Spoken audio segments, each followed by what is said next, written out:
Nelsin Bey, hemen etiketlik yap.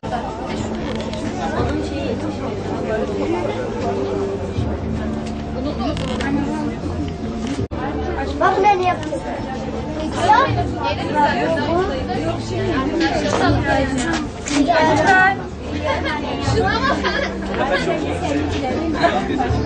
Ben de yeneceğim, o taksitliği kolaylayacağım.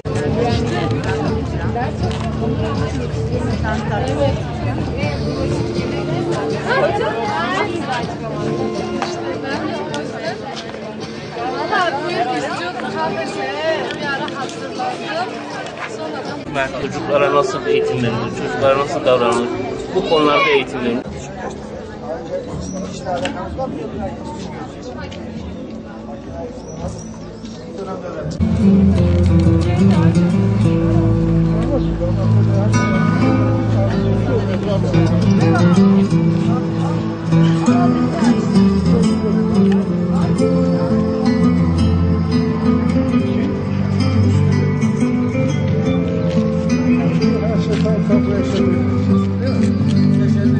Tamam.